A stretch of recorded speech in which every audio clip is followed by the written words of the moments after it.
साल 1966 है। North bend psychiatric hospital पर एक काली और डरावनी रात का साया छाया हुआ है। तूफानी मौसम के बीच अस्पताल की अंधेरी गलियों में किसी के कदमों की आवाज सुनाई देती है। वो कदम एक कमरे के दरवाजे पर आकर रुकते हैं जिस पर लिखा है टैमी। अंदर एक औरत टैमी किसी अनदेखी चीज से डरी हुई बैठी है। अचानक दरवाजे के पार से वो रहस्यमयी प्राणी अंदर घुस आता है और पल भर में टैमी का गला घोंटकर उसे मार डालता है।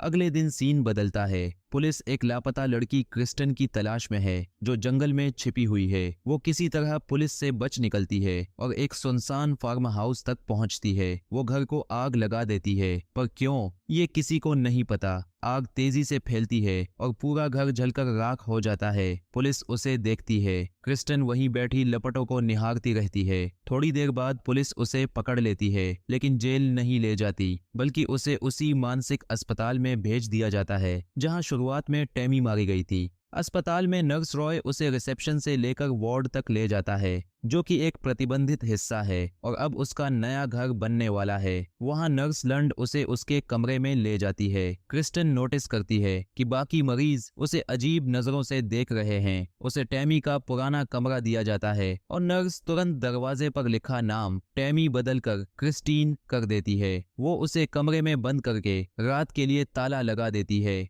नींद में जाने से पहले क्रिस्टन को एक झलक दिखती है, जैसे कोई छोटी लड़की अंधेरे कमरे में जंजीरों से बंधी हुई हो, लेकिन कुछ साफ याद नहीं आता और वो सो जाती है। रात के बीचों बीच अचानक कुछ अजीब होता है। उसका कंबल अपने आप खींचा चला जाता है। सुबह जब वो उठती है तो कंबल ढूंढने लगती है। उसे कुछ मोतियों की लड़ मिलती है जिन पर कुछ अक्षर बने हैं, मगर उसका मतलब समझ नहीं आता। दिन निकलने पर डॉक्टर स्टिंगर और नर्स उसे जगाते हैं। क्रिस्टीन उन्हें रात की घटना बताती है, लेकिन दोनों उसे नजरअंदाज कर देते हैं, यह कहकर कि दरवाजा तो बंद था। नर्स उसे दवाइयां देती है, पर वो उन्हें फर्श पर फेंककर पैर से कुचल देती है। जब वो बाहर आती है, बाकी सारे मरीज उसे घूरते हैं। उनमें से एक जो हमेशा बच्चे जैसी हरकतें करती रहती है। दूसरी एमिली है जो सबसे पहले क्रिस्टन से बात करती है और पूछती है कि क्या वो उन्हें बचाने आई है। तभी आइरिस आकर एमिली को डांटती है कि वो नई लड़की को डरा रही है। जल्द ही सैरा भी आती है जो इस ग्रुप की बदतमीज और तीखी लड़की लगती है।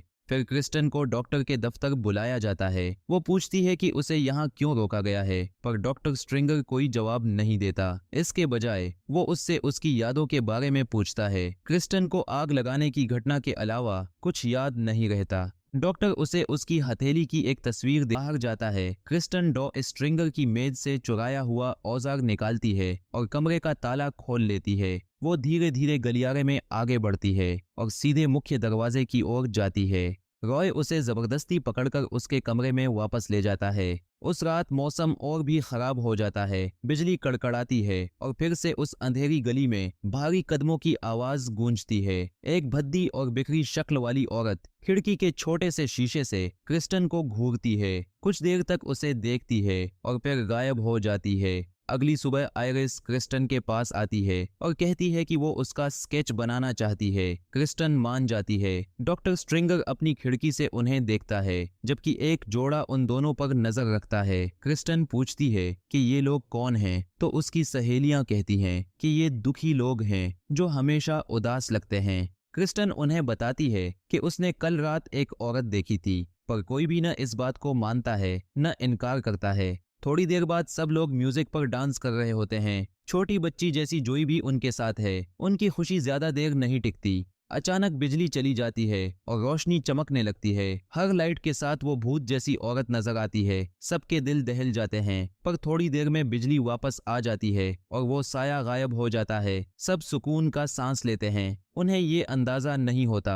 कि ये तो सिर्फ अजाब की शुरुआत है। बाद में जब क्रिस्टन बाथरूम में नहा रही होती है, वही भूत उसके सामने आ जाता है और उसका गला दबा देता है। नर्स लुंड भाग कर आती है, मगर समझती है कि क्रिस्टन बस हेल्यूसिनेशन कर रही है। क्रिस्टन चिल्लाती है कि वो कोई इंसान नहीं था, पर नर्स उसकी बात नहीं मानती और उसे इंजेक्शन देकर सुला देती है। होश में आने पर क्रिस्टन एक ऑपरेशन रूम में बंधी हुई होती है। डॉक्टर स्ट्रिंगर आता है, उसके मुंह में एक बिट डाल देता है और कहता है कि मेडिसिन असर नहीं कर रही हैं, इसलिए अब उसे इलेक्ट बाद क्रिस्टन को कमरे में ले जाकर सुला दिया जाता है।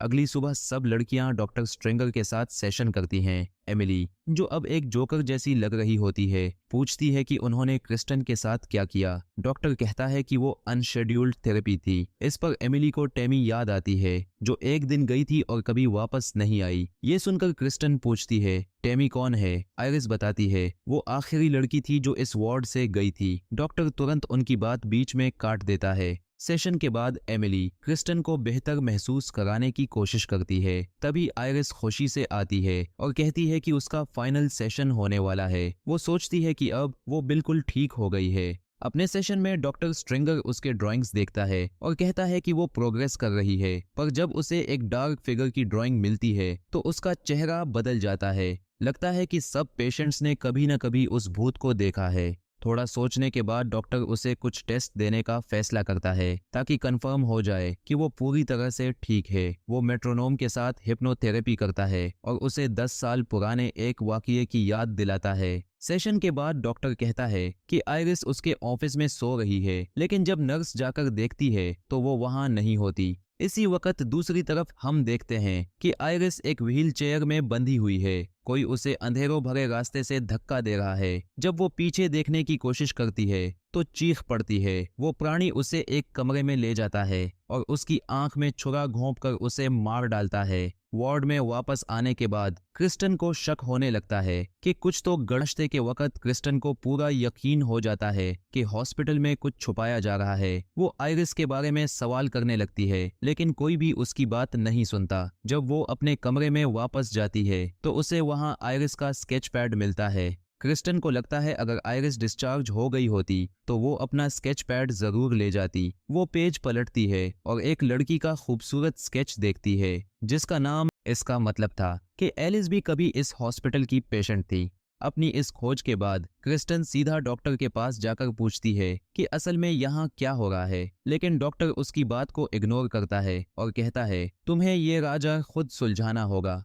फिर क्रिस्टन अपनी सहेलियों से पूछती है कि एलिस के साथ क्या हुआ था। सबके चेहरे पर खामोशी और शर्मिंदगी होती है। आखिर एमिली डरते डरते कहती है कि एलिस भी यहाँ की एक पेशेंट थी जिसे बाद में डिस्चार्ज कर दिया गया था, पर उसके चेहरे से लगता है कि वो पूरा सच नहीं कह रही। क्रिस्टन कहती है कि अगर वो लोग यहाँ ज्यादा देर रुक गए तो उनकी मौत तय है, उन्हें भागना ही होगा। एमिली उसके साथ चलने को तैयार हो जाती है, जबकि सारा और जोई इनकार कर देती है। रात को क्रिस्टन डॉक्टर के ऑफिस से चुराए हुए मेटल पीस से अपना ताला तोड़ती है और एमिली को ले जाती है। दोनों मिलकर आयरिस को ढूंढने और हॉस्पिटल से निकलने की कोशिश करती हैं। वो स्टाफ से बचते हुए बड़े हॉस्पिटल के अंधेरों में चलती हैं। जब वो मॉर्ग, मुर्दा खाना पहुंचती हैं तो उन्हें कदमों की आहट सुनाई देती है। दोनों एक जगह छिप जाती हैं। जब क्रिस्टन अपने हाइडिंग स्पॉट से निकलती है तो एमिली वहां नहीं होती। अचानक एक कैबिनेट के अंदर से जोर जोर से ठोकर की आवाज आती है। क्रिस्टन सोचती है शायद एमिली उसमें बंद है। वो उसे खोलने जाती है, लेकिन जैसे ही दरवाजा खोलती है भूत का हाथ बाहर निकलता है। वो चीख पड़ती है और सीधी ऊपर की तरफ दौड़ जाती है। जब वो फ्रंट डोर के पास पहुंचती है किसी की आवाज आती है,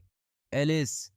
वो मुड़कर देखती है और भूत उसके सामने होता है। क्रिस्टन बेहोश हो जाती है और बेहोश होने से पहले सिर्फ रॉय का चेहरा देखती है। अगली सुबह जब वो होश में आती है तो अपने कमरे में होती है और उसके सिर में तेज दर्द होता है। वो दूसरी लड़कियों के पास जाकर कल रात के वाकयात समझने की कोशिश करती है कि सब उसकी वजह से हुआ। कुछ देर बाद सारा एक छोटी पॉकेट मिरर हाथ में लिए बैठी होती है। जैसे ही वो उसमें देखती है उसके पीछे भूत नजर आता है। वो डर कर दरवाजे की तरफ देखती है और तभी एलिस पीछे से उसका हाथ पकड़ लेती है। फिर हम देखते हैं कि सारा ऑपरेशन रूम में है और हैरत की बात यह है जिससे सारा की मौत तुरंत हो जाती है।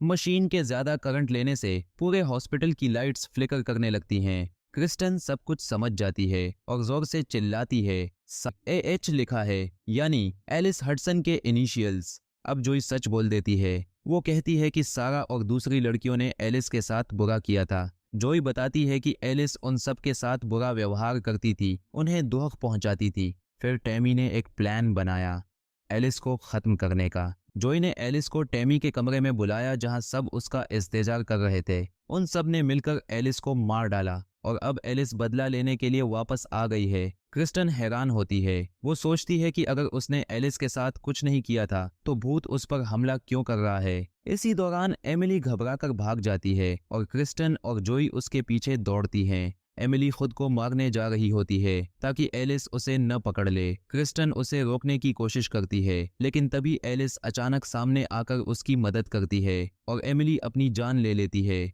अब सिर्फ क्रिस्टन और जोई बचती हैं। दोनों डरी हुई हैं और भागने का प्लान बनाती हैं। क्रिस्टन जोई को झूठी बंदी बनाकर स्टाफ को बेवकूफ बनाती है और कुछ दूर तक निकल जाती है, पर जब वे एलिवेटर में घुसती हैं तो प्लान फेल हो जाता है। क्रिस्टन अपने पकड़ने वाले को काट लेती है, लेकिन तब डॉक्टर स्ट्रिंगर उसे पकड़ लेता है और नर्स लंट उसे इंजेक्शन देकर बेहोश कर देती है। बाद में क्रिस्टन अपने कमरे में होती है, जहां उसके हाथ पर स्ट्रेट जैकेट बांधा होता है। वो मुश्किल से अपने आप को आजाद कर लेती है। रात को जब नर्स लंट उसे चेक करने आती है, क्रिस्टन उसके सर पर वार करके उसे बेहोश कर देती है और इस बार रॉय को भी मार कर बेहोश कर देती है। फिर वो जोई के साथ मिलकर हॉस्पिटल से भागने लगती है। स्टाफ उनके पीछे होता है, लेकिन वे दोनों एक डम वेटर छोटी लिफ्ट के पास पहुंच जाती हैं, जो ऊपर जाने में मदद कर सकता है। क्योंकि लिफ्ट छोटी होती है, क्रिस्टन जोई को पहले भेजती है, लेकिन जैसे ही जोई ऊपर पहुंचती है, एलिस पहले से उसका इंतजार कर रही होती है और उसे मार देती है।